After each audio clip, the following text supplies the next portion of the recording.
Курманжандатка кайрымдуулук фондусуна 8 гектар жер тилкеси бекитилип берүү жөнүндө Кыргыз Республикасынын өкмөтүнүн 2003-жылдын 20 мартындагы номер 148-токтомуна 2007-жылы 20 майда толуктоо киргизилип, анын негизинде Курманжандатка кайрымдуулук фондусуна 8 гектар жер тилкесине дагы 7 гектар жер тилкеси кошулуп, бардыгы 15 гектар болуп, 49 жыл мөөнөткө узартылып берилген деп билдирет айыл өкмөт башчысынын орун басары Мерим Алжанова. Анын айтымында мындай пикирге айыл тургундары толугу менен каршы чыгууда. Элдин ою боюнча 1 гектар жер жетиштүү болмок. Президент Отунбаевага дагы кат жибергенбиз, ушундай чечип карап бериңиздерди суранабыз деп. Бирок эч кандай жооп келген жок.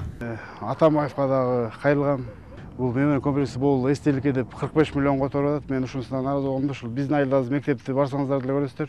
Мектептин абалы аябай оор. Ушул эмне үчүн биз балдарга келечектин биздин балдарыбызга ушу мектепти курган ордуна бир эстеликке жантырашып атабыз 45 миллион. Жол боюнда Курманжандатка кайрымдуулук фондусуна тиешелүү жер тилкеси темир торчолор менен 2008-жылы курчалган. Ал эми ички аянтка 2 этаждуу үйлөр курулуп, андан сырткары бирин экин эле фундаменттердин курулуш иштери башталганы көрүнүп турат. Тургундардын айтымында бул жер тилкеси Курманжандатка кайрымдуулук фондусуна берилип жатканы деле маалым болгон эмес. Ал эми уккандары убагында бийликке каршы чыга албагандыгын билдиришти. Ушул мен катышпай калыптыр, мурунда бир келишип, элди чогултуп анан конок кылганбы, иши алар макул деп кол көтөрүп коюшкан окшойт. Эми анда элдин көбү катышпай калыптыр, баягы илгерки билесиздер, дежурный абышка, дежурный бир эжекелер бар эле, ошолор келсе керек.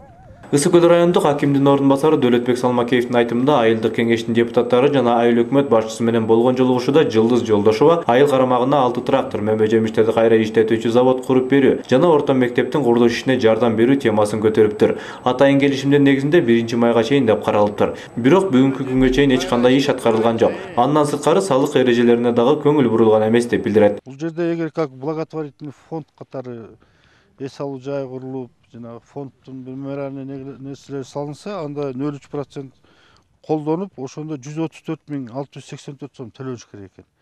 А эгер как дем алуучу жай катары колдонгондо, анда 1.486.000 төлөнүш керек экен. Эми ошо 2003-жылдан бери алынгандан бери, андан кийин 2008-жылы алынгандан бери акча төлөнө элек бир дагы тыйын.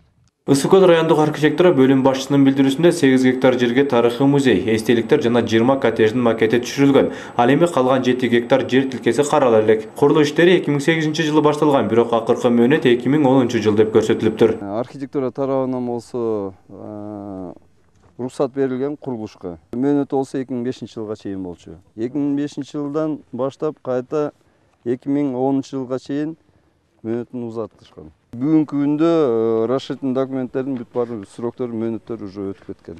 Чогулган эл Курманжандатканын эстелигин эмне үчүн Рухордо же Ала Мурда мемориалдык тарыхый комплексине коюуга болбойт. Ал жерде Саякбай Каралаевдин, Жусуп Абдрахмановдун, Чыңгыз Айтматовдун жада калса башка элдин тарыхый инсандарынын айкелдери турбайбы деген суроону көтөрүштү. Айрымдары бул бир гана мыйзам кайда болсо, биз дагы ошол жерде деген атка минерлердин жерге жетүү максаты дейт. Бул фонддон түшкөн акча каяка кетет? Мына мен газетадан окугам. 45 миллион сом которулмак экен. 14 миллиону которулуп, ошол каяка кетти? Чоңдордун баары бөлүп алды.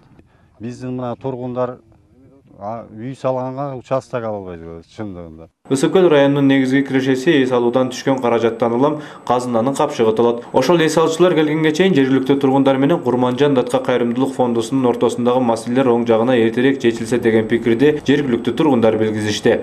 Көлдө көбүнчө ушул жайкы сезондо туристтик сезонго басым жасайбыз да.